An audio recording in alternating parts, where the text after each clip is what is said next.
Welcome, welcome, welcome. It is Saturday morning, so you know it's time for another live edition of The Extra Point. We got the hit makers in the house. Tasha T. Sizzle, Michigan, Michael Hasso's in the house. Y'all, we got a lot of the stuff to get to today, but first, let's give a shout out to our sponsor, T. Sizzle. We are sponsored by May Jane's Coffee. That's MAEJANES Coffee.com. Miss Klanger, May Janes herself is at the SEC Nation show. If you looking at it, she's on the side where Paul Feinbaum is holding signs, just in case they cut the camera. The Paul Feinbaum? The Paul Feinbaum. You know, we met him when she was there. He's only about this tall. He looks short on TV, but he is a college football treasure. Shouts out But to yeah, Sasha. so she's there doing her thug fizzle, holding production and cue cards and signs and everything. But yep, May Jane's Coffee.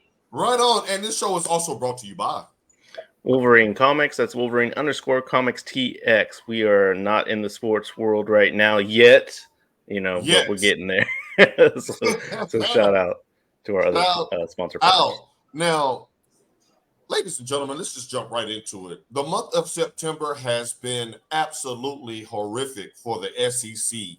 Now, not only is the SEC conference, do they have the worst non-conference record of any of the Power 5 school conferences, but they've also been embarrassed in some pretty high-profile matchups so far. Really, all of them, if you think about it. Let's go back to Utah. Utah beat Florida by double digits.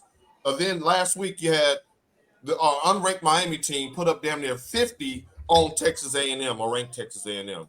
Then you had Florida State chopping LSU into little tiger chops, beat them down. Then you had last week, Saturday, a shocker in Tuscaloosa where Texas comes in and hands Nick Saban, yes, this Nick Saban, the worst home loss he's had in over 20 years. That was his face most of the night on ESPN. Good morning, Melanie Taylor. Good morning, AP Culture and Carter Culture checking in. Mike, I'm coming to you hot, and I'm coming to you first. What the hell is going on with the SEC? I think we were talking about it the last couple of years is the NIL coming through, transfer portal coming through, and kind of even everything out a little bit. Now, I'm not saying it's like completely even. However, I think the other teams are smelling blood a little bit. You kind of saw it, Ohio being one play away from beating Georgia in the semifinals, so there's a little bit blood there. I think it's just showing their true colors. All right. Now, T Sizzle, let's come to you. Now, we're going to pick up a chat that we've had ongoing throughout the summer before the season even kicked off. The SEC was top dog, in your opinion, then. Are they top dog right now if you just want to count the first few weeks of the season? Yeah. Yeah. Because is that a next question? Until they are unseated as national champion, they're still top dog. That's my opinion. Now, their level of play and what they're showing on the field ain't top tier. Again, I didn't believe in a Texas A&M. None of us really believe in a Texas A&M. We all get much started on Jimbo. Right, and that's where I'm going. We all think he's Dabo Luther the Kangish. Yes, very much so. Very much so. None of us are really sold on Jimbo just to begin with. So the Texas A&M, not so surprising. I mean, well, surprising because it was Miami, but not so surprising that they're not really doing well. Alabama, Texas, it is what it is with that one. But until somebody knocks the SEC off from holding that trophy, then they're still top dogs. Now, well, let me come to you. Let me come to you for this real quick, because this is something that you said 2 weeks ago right here on this very show. You said that you were a little bit skittish on Bama because they had multiple quarterbacks, and just yesterday we saw that Milroe is being benched this week after really 2 games for the Notre Dame transfer. Your thoughts on that? Does that spell trouble for Nick Saban?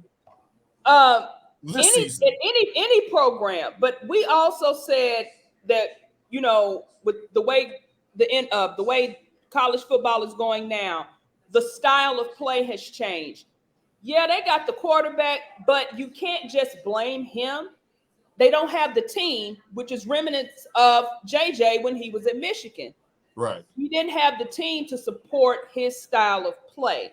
Now they getting the guy who transferred from Notre Dame in starting today.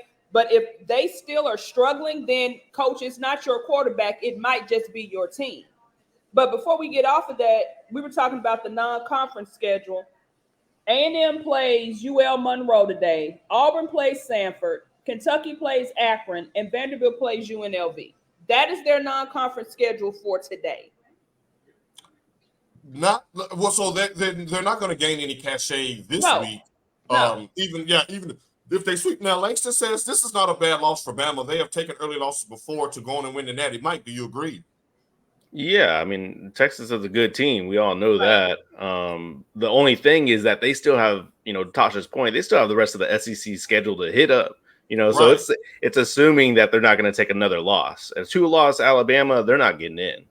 Because 2 loss last year, they were just swimming right on the edge of getting in. Because I think they were giving Bama the benefit of the doubt. But this year, if it falls like that, we're not going to see Bama hovering at 5, 6, and 7.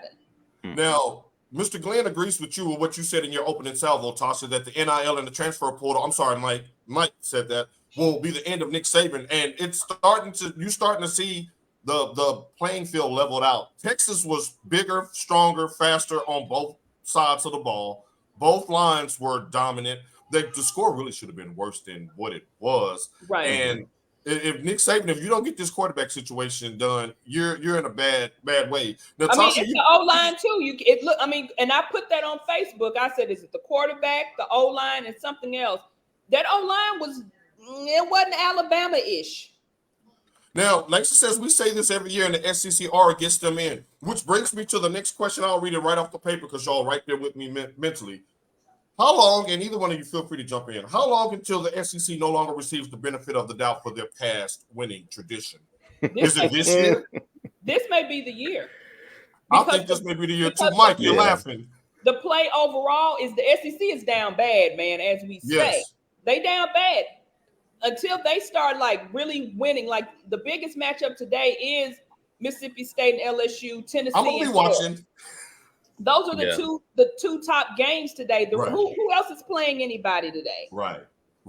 And to take it even one step further, on what planet does Florida versus UT get trumped by Colorado versus Colorado State, regardless of who's the coach when it comes to college game day? That just didn't happen. That third Saturday in September has always been sacred.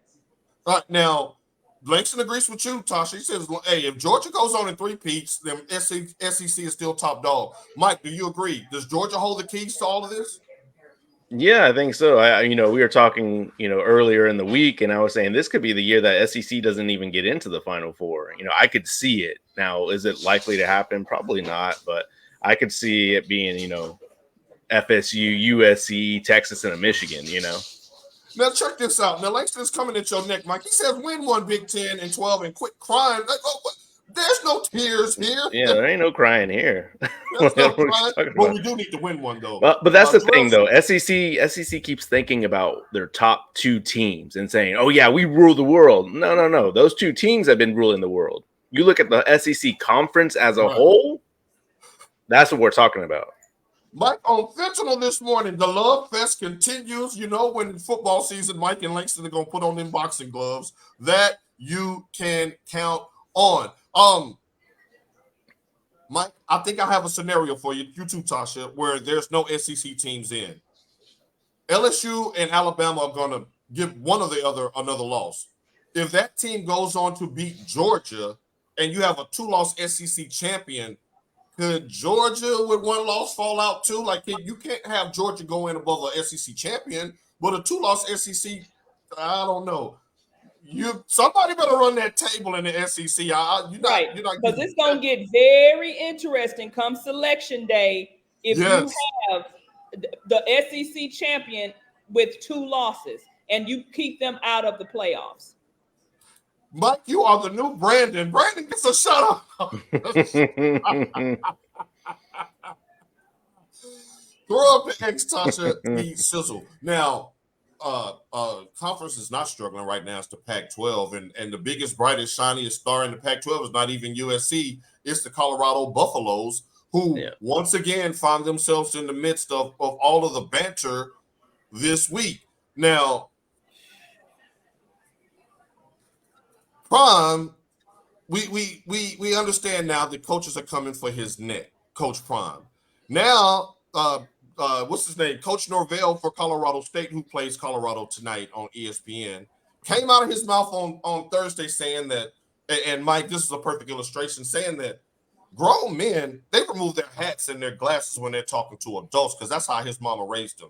Now, if you don't know anything about brothers and sisters in this world, pretty much anybody, you know not to talk about somebody's mama. Really, when we bringing Mama Prime into this, what up? Look who's back in the chat today. Oh, this should be fun today. What up, Wayne? You just in time for some Coach Prime talk. I wonder if he's going to agree with me on this. Now, Mike, let me start with you on this. Since y'all got a picture, we wanted to put this up so you can get a look at who Coach Norvell is. Mike, why do you think coaches are coming for Deion's neck and they don't do it for any other coach? Let me bring y'all faces back up here. Because it's good for the conference. It's good for the rivalry. It almost feels like a pay-per-view match. Like they're boxers, talking. Oh yeah, your mama this. Okay, we'll find out. This weekend. That's kind of like what it feels like. It's a little bit of jealousy, I think, for sure. Tasha, do you agree? You think these coaches are jealous or are they clout chasing? I think it's a little bit of both. And, of course, everybody probably says Tasha's a race baiter. She always brings race into it. Yeah. She's like, I'm going to own that. Yeah.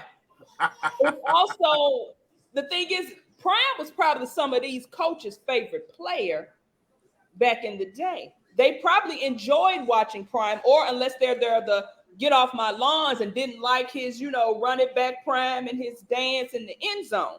Right.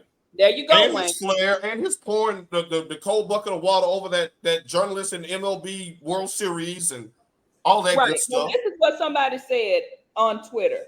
You can call Deion confident, cocky, or flashy, but you can't say he attacks first. He don't be talking about these coaches until they mention him. And that's the honest truth.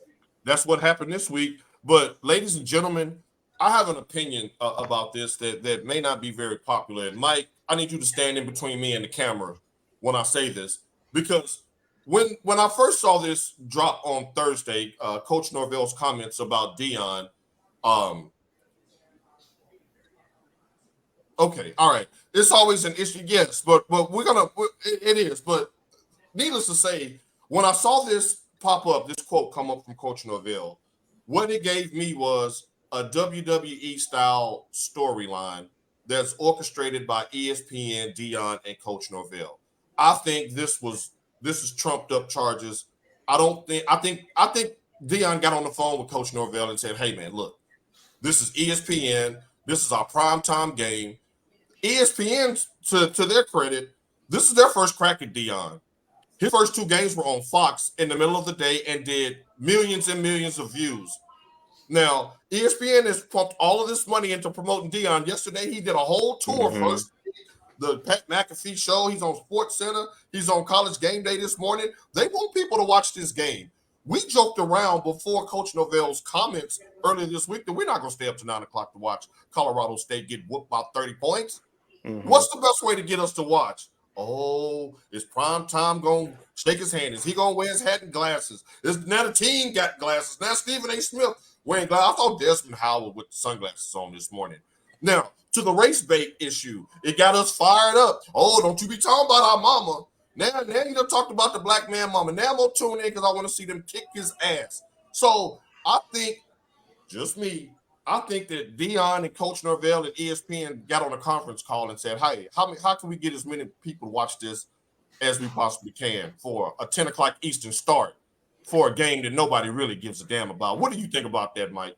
No, I mean, I could definitely see that because Stephen A was, even before the comments, Stephen A was like, oh, yeah, I'm going to go up there this weekend. And everybody else was like, what? Why? Right. He was like, that's my man.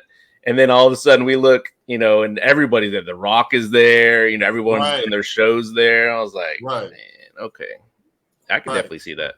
But to Langston's point too, Coach Norvell is actually of mixed race. He looked like the guy that be on one of those Quentin Tarantino movies. I can't remember the exact name of the movie. Bring his face back up here. What movie was that he was in? Y'all remember him? Machete. Now, Wayne says they're trying to get That's someone to stay bad. and watch That's this a mess. bad photo. Yeah, Machete, that's who it is, Mike. That's a bad photo of him because he actually looks better than that, Mike. You could have found a better photo. Mike, Oh, I don't create the photos now. Come on now. Right. Now Langston says, yep, that push last minute sells him hype. I'm gonna try to stay up at least a halftime. I'm not. Just to see what happens with that. Tasha, does this movie, Anita, does it make you want to stay up late? Because you don't really play that midnight stuff. No, because if it's 10 o'clock Eastern, right? Yes. What time do I go to bed? Y'all, when the sun go down, she go down. So she's not morning Stephanie, so she's not having that. Hey, Mike, do you think that the game will live up to the hype? It is Colorado. What State. hype is it? Instead of 30 points, it's gonna be 40 points. Like, come on, move on. I mean, and like I said, with this, what they call bulletin board material, and I just kept making the joke. I said Colorado in 3, and if that's a basketball reference, you know, you have to have 4 to win. Right. But if you're really going to beat somebody's ass, I got them in 3. But what I thought was funny, Deion handing out shades to everybody. You know what it made me think of? Harlem Nights, when everybody got busted at Club Sugar Ray's, and Benny Snake Eyes Wilson told Sugar, he said, and everybody had a box of chocolates from Sweet Ray's, and he said, Ray, you want sweet MF'er. That's what it made me think of. He out here had, you get some shades like over. Right. Everybody gets the shades. Now, Wayne says the bowl season doesn't start until next week when they play Oregon. Not fair, Wayne. Not fair. I disagree. Not fair because TCU was ranked. TCU was ranked, and they went in there. But none of us were really sold on TCU. Come on now. Right, but what were we sold on with Colorado? Nobody picked. I don't remember anybody picking Colorado to beat them. That is true. That is true. So we shall see. I do agree with this though. For him to keep the hype train going, he's going to have to beat either Oregon or USC, and I think they're playing both before the month is out. He said, "The hell with TCU." Moving on in a hurry. Yes, it must be the money. Now we do have a big time SEC matchup going on tonight, and Tasha and Mike, we have a battle of really 2 opposing trends. Now, the last time that UT won in Florida was over 20 years ago, and can you all believe that UT has only won in the Swamp twice in our lifetime? Twice since 1971. That's 50 years, bro. Right. Mike, that don't even sound real. I had to go and really research that. Like, is that real? Okay. But on the other hand, the University of Tennessee is 5-0 against Florida all time when they are ranked and Florida is not. So we have an unranked Florida team playing at home in the Swamp against a team that doesn't fare well there. You got Joe Milton, who's coming off a lackluster performance at home against Austin Peay, who almost pulled the upset last week. That had me biting my nails. Tasha, which trend continues? Does Florida continue to dominate at home, or does the ranked UT continue to dominate an unranked Florida? The ranked UT should. If they don't, it's an embarrassment because Florida is down, and we all know that. This is the time to strike teams like this. And if UT doesn't pull this out, they need to redo that whole program. I mean, they got that good quarterback, the guy from California and everything coming in. But like, would this make him say, well, I'm going to transfer? They can't even be the Florida team when they down. Right, especially if Joe Milton continues to start if they lose this game. Mike, is Joe Milton's job security on the line tonight? Yeah, I think so. I think, going from a bad situation at Michigan during the COVID years didn't really give him benefit of the doubt, but we saw that he... Hold on, Mike. I'm going to let you continue, but he was bad. Yeah, that's what I was going to say. But the thing is, we saw... And we didn't have anything around him to make him look better. Yeah. Okay, fair enough. Go ahead, Mike. I'm sorry. I was going to say we knew that he had the arm strength, but he didn't necessarily have that touch that everyone kept talking about. Right. And so now he does have a lot of fast receivers, so he can just sling the ball and the receivers are going to go get it. But at some point, especially against a decent defense, it's going to throw him off a little bit. And that's kind of what we're seeing is like, does someone figure out the script to beat Jojo. I think so. I think his job is on the line. I agree with you, Mike. You can't, like Tasha said, you can't go in there and lose this game and have serious thoughts about winning the SEC championship. You still got a game coming up with Georgia, so you can't afford to let any other game go but that one if you want to stay in the CFP race. Now, this is what we have a new acronym on this show. It's called a SWAT game. And this is really an homage to our Tasha T. Sizzle. This is what I call a SWAT game, and you don't ever want to be in a SWAT game. A SWAT game is when you playing a team that's skating without a stick. And that's what Florida's doing tonight. They skating without a stick. They in the swamp. This is their Super Bowl to just knock UT out of the college football playoff race. So from now on, when you hear me say a SWAT game, y'all know the other team is skating without a stick. So this is a trap game and a SWAT game for UT. Who do you have winning, Tasha? I'm sorry, say it again. Who do you have winning? I'm gonna go for UT. And plus, my husband would kill me if I did not root for UT because he is a UT alum as well. Mike, UT is a 5.5-point road favorite. You taking the 5.5? Yeah, I'm gonna take the 5.5. I still think Florida is pretty. They have a lot to work on.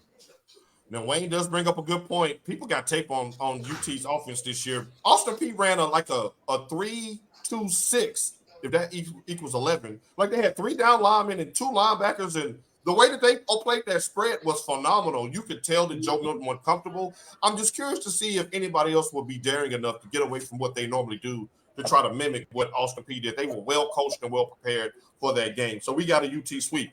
Let's go on to the NFL. Lord, it only took 4 snaps for the Arod experiment in New York to come crashing down. The man tore his Achilles. Not even my popcorn still had butter on the top. That's how quick he went out of the game. So my question to you start with UT Sizzle. Old Arod, old Arod. Was that the last time we saw him on the NFL field? No, because look, it goes both ways. His age and that type He'll of be 40 this year. Would leave us to believe yes. But the way the modern technology and medicine is, I'm inclined to think he can return, but he won't be A-Rod. He won't be Aaron Rodgers, the same. And then the interesting thing with me is y'all know he is such against taking any type of medication. Right. So when it's unless you count shrooms. Yeah, that's what I'm saying. So when it comes to him recovering and what are they going to do? Because he's already said he's not taking medicine. And remember, Calvin Johnson retired because they wanted him to take oxy and he wanted to smoke his weed. So I'm interested in seeing how this all plays out. I hate to see a player of his caliber go down that way. Right. Y'all know I'm not especially in that division, right. Y'all it's know a fake injury, whatever. What? Mike, go ahead. Go ahead. Come on, we all know what happened. Come on. What happened, He faked Mike?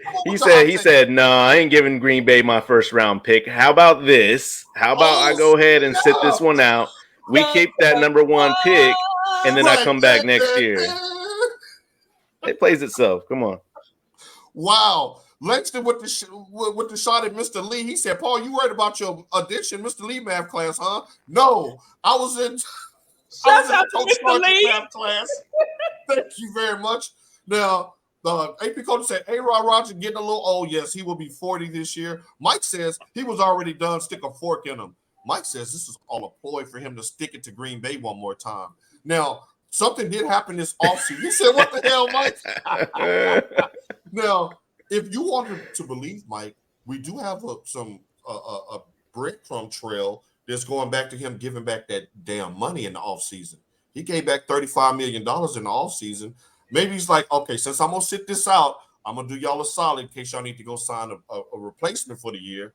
I'll come back next year, and then we go on and win this damn Super Bowl because Breece Hall looks phenomenal.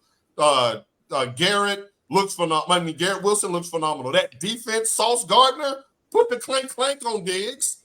That defense got it done. Now, here's my next question. Mike, we'll start with you. Given the fact that you still beat Buffalo with Zach Wilson as the backup coming in, do you roll with Zach Wilson or do you try to go find a veteran quarterback? No, Oh, Tasha laughed. I ain't spending no more money on a quarterback. I'm gonna ride with Zach Wilson this year. Hopefully he was a sponge, and through the hard knocks, he was just a little kid watching Aaron Rodgers. Like, oh, okay, cool. Hopefully he has some growth on that one. Mike, you making a lot of friends in the chat today. You want one, Tasha? You're the GM. You're on a Woody with the iced out Woody chain in the press box. With sexy red make a play? On the sideline with sexy red and a stack of money. Right now, Wayne said, "Who's available?" There's some of the names that I heard thrown out there was Colt McCoy, who just got released from Arizona. A lot of people said you can make a play for Ryan Tannehill. I'm like, that price tag is too high. You have to take a pay cut. And what else? Take him. Want to get out of Nashville. Take him. But what are those? Anybody that's out there, what are they going to bring to the game? Because they're out there floating around for a reason, which means they wasn't shit either. Right. And he said they can have Tanny. We're going to get into that, Wayne. You just sit tight. I'm about to get destroyed by these two in the next segment. Y'all just sit tight for that one. The offensive line is trash. That's the same thing that Langston was saying. With a bad offensive line, you don't want to bring in a statue. I agree with you and Mike. I don't need to spend no more money. Hell, if you had to win this like the 2000 Ravens with defense and a kicker, so be it. Making the playoffs is still better than what you did last year. I mean, I don't even put them in the playoffs because they were look at who's throwing the ball now. Wasn't he the same guy that was in there last year? And the offense went kaput after that. Well, Garrett Wilson made a circus catch. That was a bad throw. They won in overtime. It wasn't like he took over for Rodgers. It wasn't like he took over for Rodgers and was just out there putting up points. That is true. Yeah, Wayne agrees. He said, man, he looked horrible. He did. And their schedule doesn't get any better. They got Kansas City, Dallas, and Miami coming up soon. Mike? Yeah, this Cowboy game, I'm kind of looking forward to it because you're going to see both sides. Not saying, from the defensive side of the Cowboys, but more of the offensive side of the Cowboys. Like, are they legit? And so I'm kind of interested to see this. Now, my nephew says Tannehill needs to move his feet. No, he needs to move his address. That's what he needs to move. But we're going to get to that a little bit later. We're going to get to Josh Allen here. And he said Josh Allen was point shaving. He said that about the quarterback at Nebraska, and I about fell off my couch. That quarterback was point shaving. Yeah. He said he was point shaving. 30 for 30 about him. All right.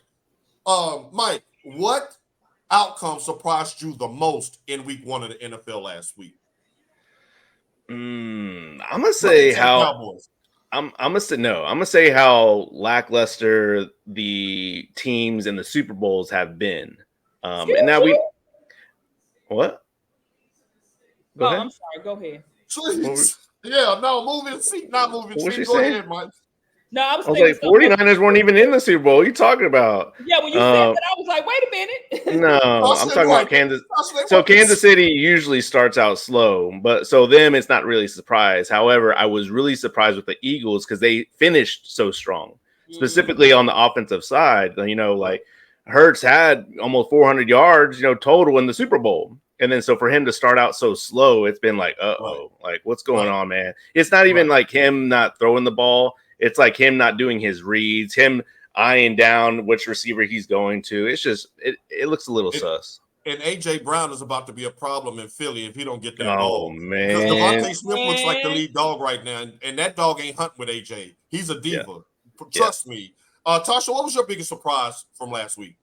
It's not necessarily the Chiefs because I knew if Kelsey was out, they were going to struggle. So I'm not surprised there, but it's Philadelphia style of play. Even though I didn't pick them to win their division, I'd expected Philly. They look bad Thursday. They look bad the first week. They were not together, and then for you to you pay AJ Brown this money to get him up there for him to be your key piece, and it was the running game that got him through. Right. And it's right. I think I'm just still expecting them to go out and play like they did on the road to the Super Bowl. Like I'm hoping this is not a Super Bowl hangover. And then we all know when you get the money, your play usually declines. Not saying that Hurts is declining, but it just ain't looking right. It doesn't look anything like his MVP season, and he's one of my favorites. Now Langston said that one of his biggest surprises was Cleveland. what they did to Cincinnati. That was impressive. Held Joe Burrow to 82 yards passing and no touchdowns and a 24-3 But beatdown. I didn't count that because I still think Joe Burrow is hurt and they just putting him out there.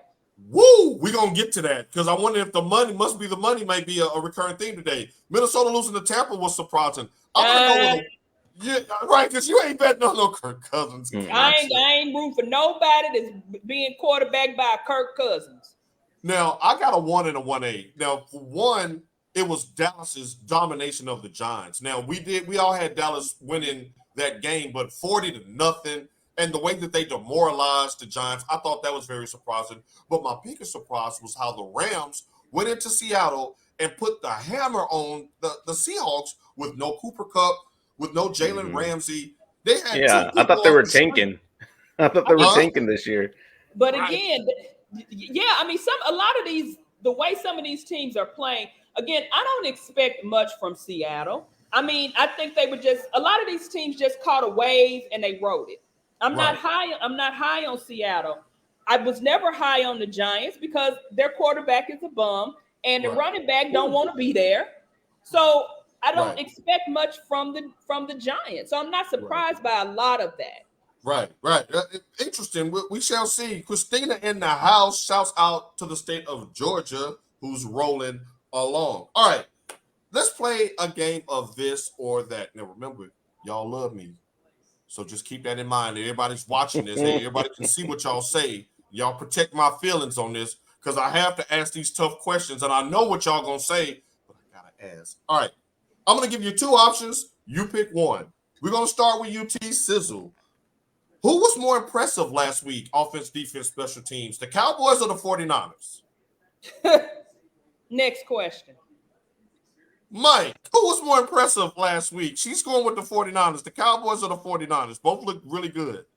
I'm going to go with the Cowboys just because I didn't have them playing on all cylinders. Usually the 49ers, you know, they come out strong, so I'm not really worried about that. But Cowboys for sure, in my opinion. You like McCaffrey racking up all the fantasy points, though, didn't you? Yeah, I did like that. AP says the 49ers. Wayne says the Cowboys. Okay, all right. So we got some levity there. All right. Number 2, Josh Allen and Joe Burrow had 2 of the worst performances of their careers last week. Who are you most worried about long term? Let's start with you, Tasha, because you kind of hinted to that in the last segment. Who are you most concerned with long term?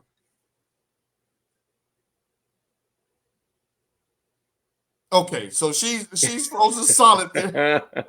I'll answer for is Burrow for sure.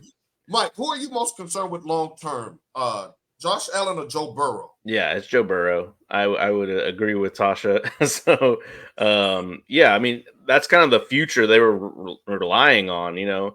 I think that sucks just putting him out there. He doesn't look the same. As soon as he got that big contract, now he's a little bit hurt. Now he's like, nah, I'm good. It definitely looks like he doesn't look the same. So, Joe Burrow. Do you think the money is rushing him back out there? He feels like he has to prove something, or they made such a big investment that he needs to be back out there?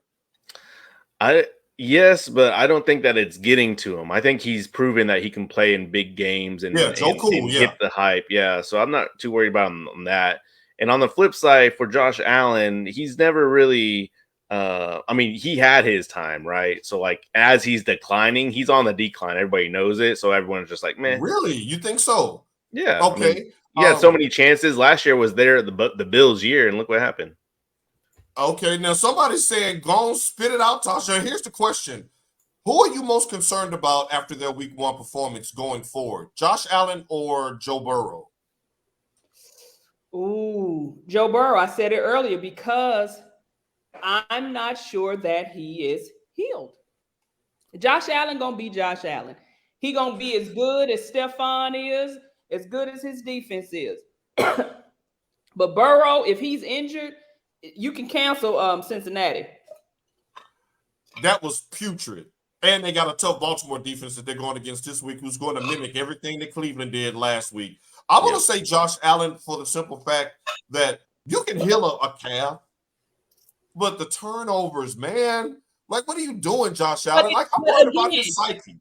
It is what it is with Josh Allen. He's been playing like this. He's going to give you that's he's true. going to give you flashes of excellence, and then he gonna fall off when it counts. But if Joe Burrow is really injured, you cannot recover from that because he can't play well enough to get you where you can coast into, and especially in that division they're in. Even though Pittsburgh lost, but they lost to a superior team. Wasn't like they lost to some right. Yeah. And that was a bust. So you can tell like, that San Fran had something to prove last week too. Like, hey, we didn't have our quarterback. Yeah. This is what we really look like with Purdy on the center. Mike. Josh Allen is like an upgrade from Cousins. He's like a Cousins Hashitashi 5000. You know, he's just an upgrade. Like he wins more, a little bit more. You coming to 5G? If you say Hashitashi, because they almost walked me up out of the building at work the other day when you put that in the damn group, that Hashitashi. What up, Shamika Nicole? Like, how could you want to compete? I agree with you, nephew. I'm saying I'm more worried about Josh Allen because, first of all, the way you choked away last season in the playoffs, then you had the offseason drama with your star receiver. Then you come out and you have a 10-point lead over Aaron Rodgers-less Jets team, and you single-handedly gave them the game with 4 second-half turnovers. Like, you looked very Tannehill-esque on Monday night. That's a Cousins-esque right there. I'm telling you. Right. Mike's still making friends in the chat, but everybody's making some great points. Before Rodgers' injury, I had the Bills missing the playoffs. Yeah, that's fair. They're on the decline. Woo! Now, Wayne said I wasn't sold on the Jets, so I had Miami and Buffalo out of that division. He says Josh is definitely top 10. It's just the team's window doesn't have an idea. You don't run the ball. You ain't Denard Robinson. You can't lead the team. Taylor was right there for the picking. I guarantee you, if Taylor had been signed by the Bills, he would not be on the PUP list. You're right. Yeah. Because I'm going to sit there on the PUP list and wait on my trade too. I think Allen depends more on talent than working on the fundamentals. That goes back to what you said about Cam, that he looks like Cam that hit a wall when Cam stopped developing and he couldn't run the ball over the people no more. He just kind of faded away. Unlike the late, great Steve McNair, who turned into a pure pocket passer and won a damn MVP after being really known as a running quarterback. Great points by all. Next up, Tasha, we're going to start with you.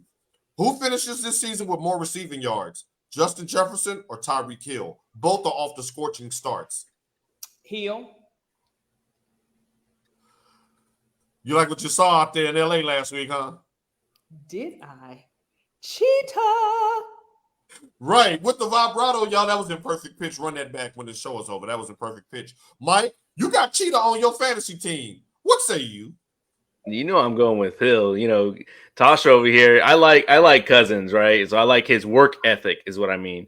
But Cousins I can't count on him, you know, throughout the season. Work ethic ain't gonna win you no games when it's time to perform. That's what I'm saying. And you know, I pointed this out during the show, the quarterback show or QB1 or whatever. I don't like how Cousins is so slow coming out the pocket or coming out for the throw. So I'm gonna go with Hill. Tyreek Hill told y'all in Memphis that he was gonna have 2,000 yards receiving, and the man is on pace after putting up 215 against the Chargers. J.C. Jackson, where you at, bro? What? Y'all stop running man coverage in crucial situations. What are y'all doing? What are they doing? What are y'all doing? Now, Langston is trolling us because in the TEP Fantasy League, he's sitting at the top of the leaderboard, mainly because of Tyreek Hill. Damn, he said one game. Okay, I'll see you at the end. Mike is sitting in second. What you talking about? Right. What are you talking about? So I agree. I say Hill over Jefferson this year, as much as I hate to say that. Wayne says Jefferson because soft body Tua won't be around by week. We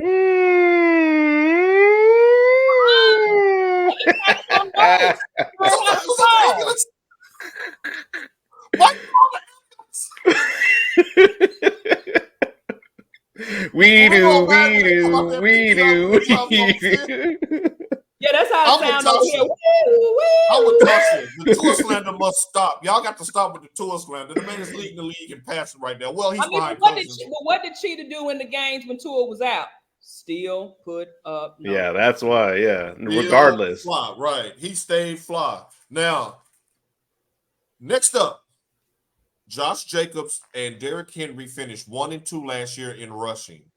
As of week 1, they are currently 26th for Jacobs and 14th for Henry. Not very good. Which one of these running backs do you think has the best chance to finish in the top 5 after a slow week 1? Mike? I'm going to go with Derrick Henry. I still think he's been explosive through what I've seen. I think the Titans just need to get back on it and continue to run the ball. And they kind of stopped, which is kind of weird for their play calling. Right. But, yeah, I got Derrick Henry. Tasha? Yeah, I'm the same. Because again, the quarterback play. If you put Malik, what you talking about, Willis in there, or if you put the mayonnaise drinker in there, you're gonna start handing the ball off more because you're not really trusting their arms. Right. Because I really think Tannehill's gonna get fooled.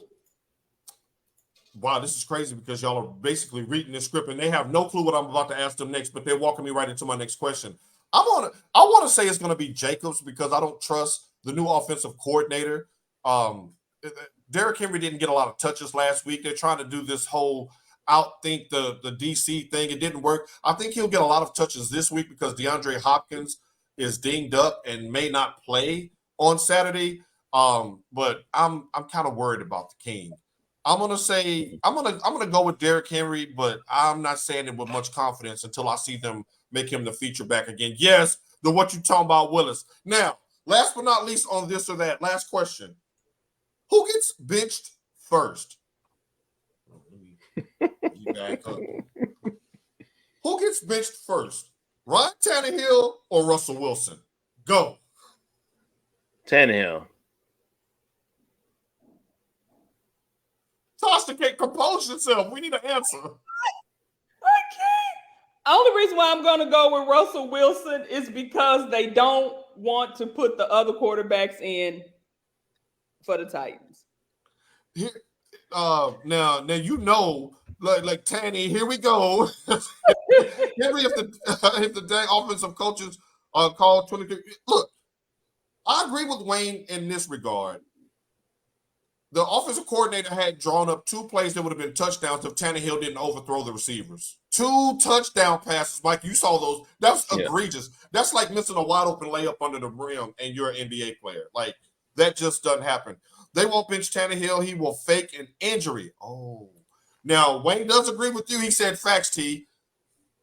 I'm worried about Russell Wilson's relationship with his coach. I think Mike Vrabel's ego won't what may keep his ego and his delusion that Tannehill is better than he is, or the need to be right, will keep Tannehill in, even if he should have been benched a couple of weeks earlier.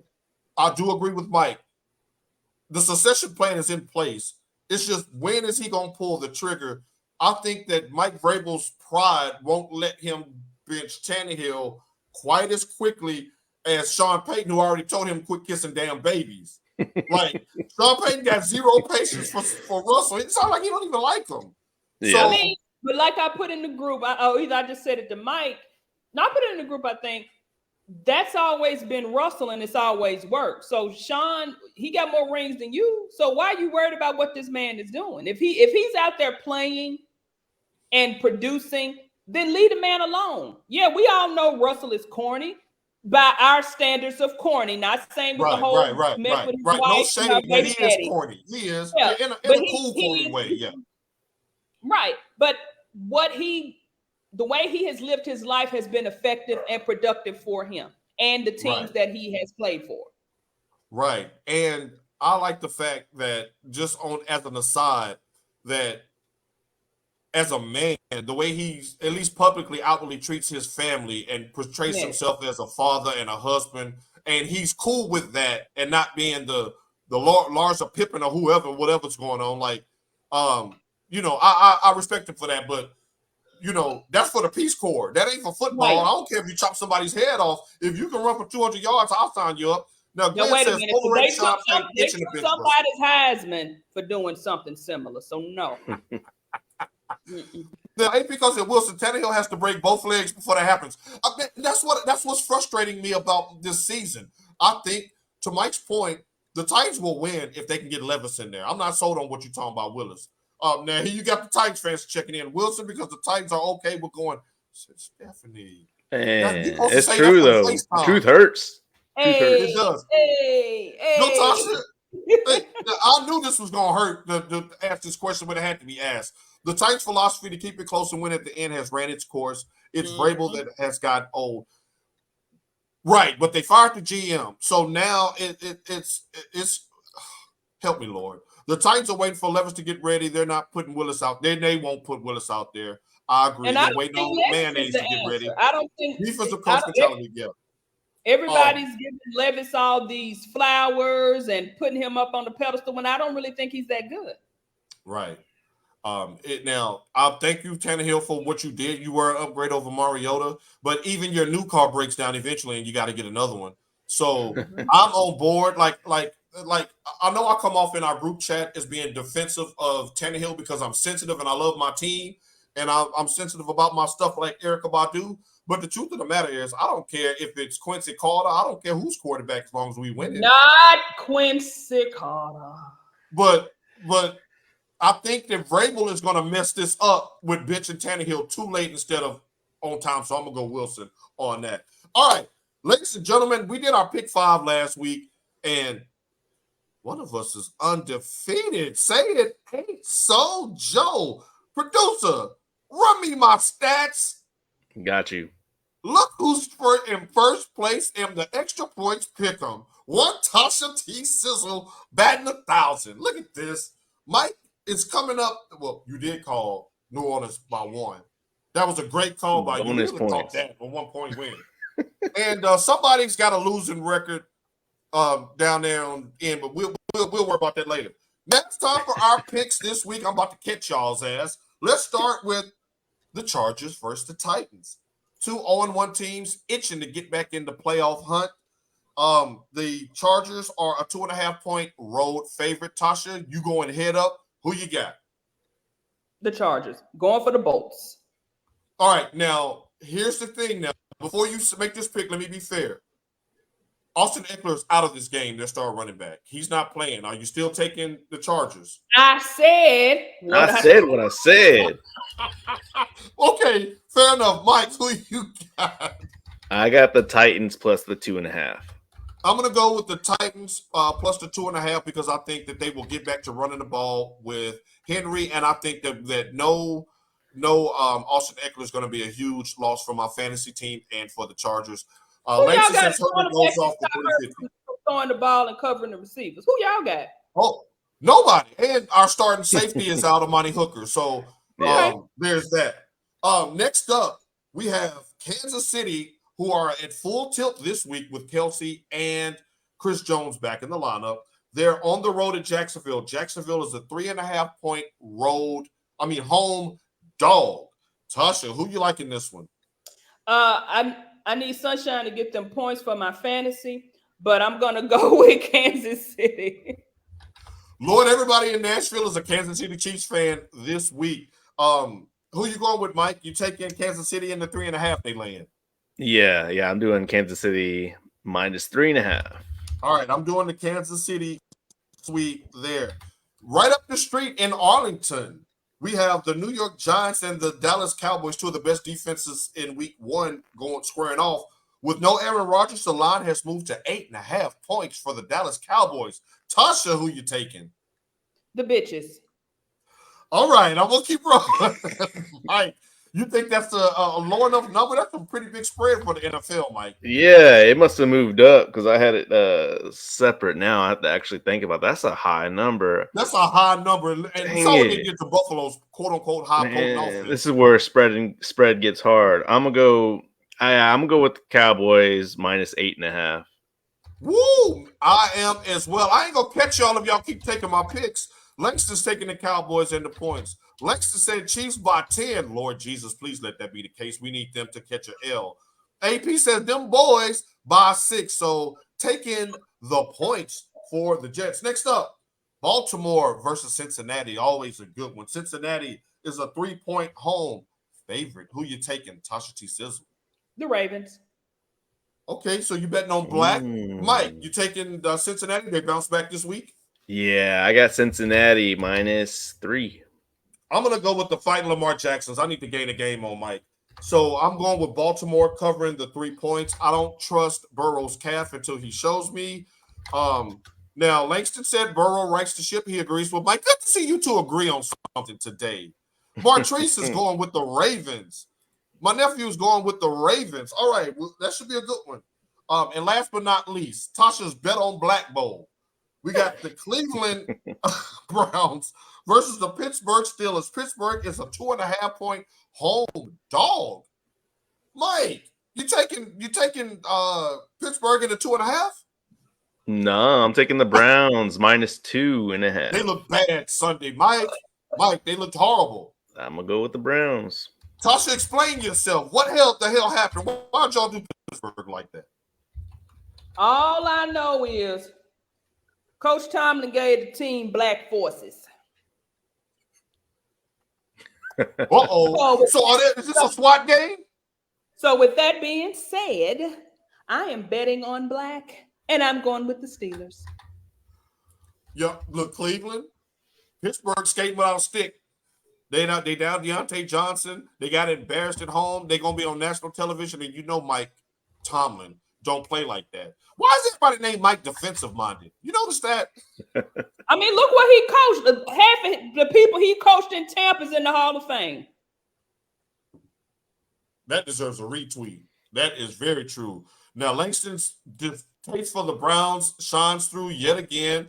So everybody's taking the Browns. I like the Steelers to pull off the upset. I'm going to take Pittsburgh with the points. So we got 2 Tennessees, 1 Chargers. We got a sweep for Kansas City. We got you taking, I think it's a Dallas sweep. We got 2 Baltimores and a Cincy, and we got a Cleveland and 2 Pittsburghs. That's our picks this week. Now we're in week 2. It's the return of the survivor pick, where you pick one team to win. If they win, you continue to the next week. If you lose, you're eliminated. I'll start off. I'm taking the Cowboys to win my eliminator game. Mike, who's your eliminator winner? I'm going to go with the 49ers. No, Mike. No. I got 49ers over the Rams. Yeah, Mike. No. That's who I'm picking. Yeah, that's who I was going with. So, do I have to pick another team? Because, I lost early last year. No, you good. No, you good. So 2 49ers and the Cowboys. Hey, they were the 2 best looking teams to come out of week 1. So we shall see. Now, are you sure about this? You want to go with the Titans in your eliminator pick? Okay. No, hey, Wayne said he's betting all the way on black. He's got Pittsburgh as his survivor. All right. Dropping a stack on there. I'm looking forward to that game. All right. Mike, who you shouting out this week? I'm going to shout out to all the parents out there with all the kids running around doing extracurricular activities and just, man, it's tough. Keep going. Right. Like you trying to figure out when baby girl go to sleep so you can take a nap today before that 6 o'clock tip off. Gotcha. Yeah. Mike, I'm sorry, Tasha, who you shouting out today? I got 2 shout outs. One to my lovely husband who celebrated his birthday on Thursday. Happy birthday, sir. Is the big 5'7". And second, y'all know my little baby girl right here is 14. She is not doing well. We were at the vet this morning. She had to get some blood work done. She's hanging on, guys. So if y'all ever see me just openly sobbing or weeping, it's because my baby done went over that Rainbow Bridge. And if you hear a scream in the middle of the night, it's me, because I done scrimped from this island. And y'all done heard it up there. We got a cyber hug, ladies and gentlemen. Wrap your arms around Tasha right now. We're giving her a big cyber hug. Everything is going to be all right. Bella is a fighter. She's going to continue to fight. Look at her chilling. She's like, keep my name out your mouth. She has her harness on just in case we have to go. If I have to take her back to the vet, but I'm not going to take her. I'm just getting ready to go back to get her results. I don't want to put her in the car again. She doesn't like the car. As the love comes in for Bella, shouts out. We're a dog show here. Like, we don't play like that. We love our dogs here at the Extra Point. I want to give a couple of shout outs. One, I want to give a shout out to the University of Michigan Medical Center, who performed a successful heart procedure on our basketball coach, Mr. Jawan Howard. Looks like he's doing well and should be ready for the season opener. So that is great news there. Right, it's not her time for Mama. You better speak that. I'm not. Hey. Even though I know our sweet beloved Buster would be waiting for her when she gets there, so he can say, "Nice to meet you, Bella Blue." But right, but I'm right. done. She's he's in home. eternity now, so he's not counting time. When they meet is when they meet. He's in eternity now, so she's got a little more work to do right here on this earth. I'm gonna also want to give a shout out to my sister-in-law, Stacy Hasso. Because of Stacy Hasso, we're able to get back in our bowling league. She's back like Beyonce when she canceled Coachella to have the twins, and then went back and had the performance of a lifetime. Stacy's back from having the baby. We're back in the league. She bowled a 150, almost beat Mike. So shouts out to Stacy. Look at Mike, don't like that. Shouts out to Stacy for getting us back in the league. I'm enjoying myself. And my precious goddaughter, when I threw my first strike, she hit me with the John Cena.